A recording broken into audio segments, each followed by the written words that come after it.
Alright, just haven't done a video in a while and I want to catch up on things. I made a mistake and forgot my phone today because and when I went to the Goodwill bins, there's usually a train that comes by and I wanted to get some footage of a train or just some random footage of just stuff because I'm making a video that needs some odd footage for the background and I forgot my phone. It's really unfortunate, but nothing you can do about that.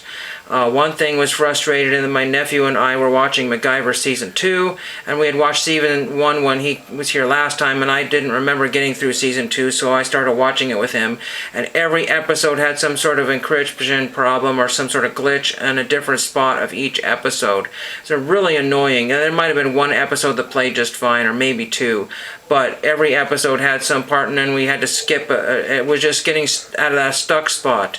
So unfortunately, there's nothing I can do about that. I wanted to see what FYE had for, DVD sets. Maybe they had MacGyver for 10 or 15 bucks. I don't know.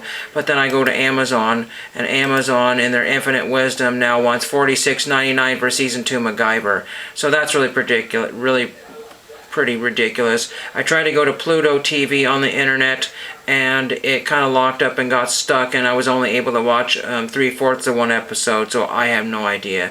So I'll be looking on eBay for a cheap copy of Season 2, and of course the 3, 4, 5, 6, 7, I don't know how many episodes they did, but it all gets mixed up with, MacGyver, the newer MacGyver that no one cared about, that is no longer, being shown or produced, so forget that MacGyver. So the bins were just like everybody's been saying, it's just absolutely terrible. Most people were using curse words today, F's and S's and other things, and using the darn word and stuff like that. So that was fun. I did find a big pile of baseball cards, but if you take all your baseball cards, throw them against a wall and watch them, throw them up in the sky and let them hit the ground, that's what the condition of every one of them. Some of them had water damage, some of them were just creased in half, and people were trying to say, hey, I found baseball cards, do you want them? And showing me these cards, and I said, and I took some just to be polite, and then I threw them back. But these ones I just grabbed because I might be able to use them for TTM things, like John Curtis, John Monofusco, Joe Pittman, I have no idea, Ed Whitson, Scott Thompson. Some of these people are probably fee-based now, Jerry Remy, Scott Holman. I don't know some of these people. There's a couple. There's some Pokemon here that look like they were damaged. I didn't notice that when I got them, so those will go in the trash. There's a screwed up Digimon card. That's really weird. Here's a Ernie Witt. I think he's a good signer. I got him back last year, maybe. I don't know. Danny Darwin. I think he's a good signer. So I might include these with other cards here, but most people are showing their vintage graded between 2 and 5, and these look in worse condition. You just have to believe me. I only grab mostly 83 Donruss. Some of them have weird stains on the back of these Packer cards. That might be all wax stains. I did find this weird Cannonball, and I think I got a Jerry Rice. There was one Cal Ripken and one Ken Griffey Jr., but for the most part, 99% of them were all super commons. There were Mike Scioscia was the only semi-star that I could find. Everybody's some guy that most of you guys have never heard of. I've been in an absolute ridiculous postcard drought, except for the ones that I bought. I would love to find just postcards here and there, and I got Gosh and Forever Pals. Gosh, it's been a while, and these are just Mickey Mouse postcards. There was a third one, but somebody had cut it in half with scissors, and I said, well, that's just junk. So there's that one. I found this in the records here. That was kind of weird to find in the records.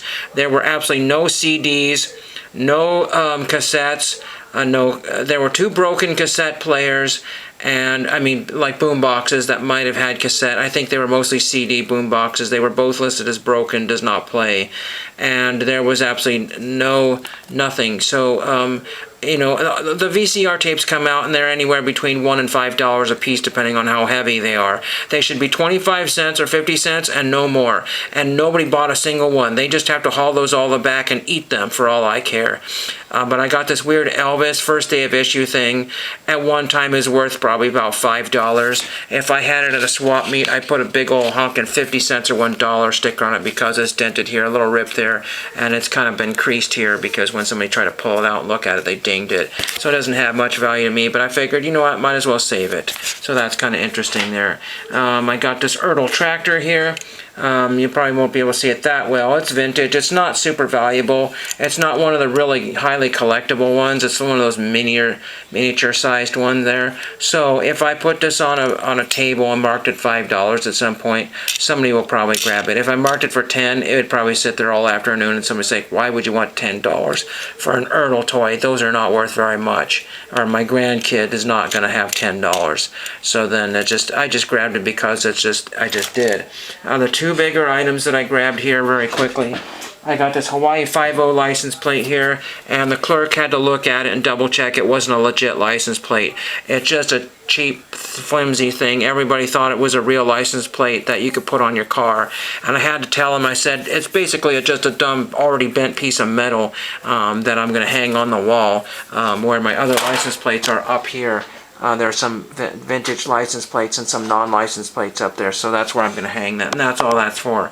I did find a VCR or a VCR to VHS to DVD thing here, and most of these stop working after the first try or two. I don't know anything about the Roxio, but it came with a disc. They almost charged me $2.29 for the disc plus this, but they just finally just said, okay, how about whatever it weighs, and that was 18 cents for this. So I think that's what that was, because it's electrical.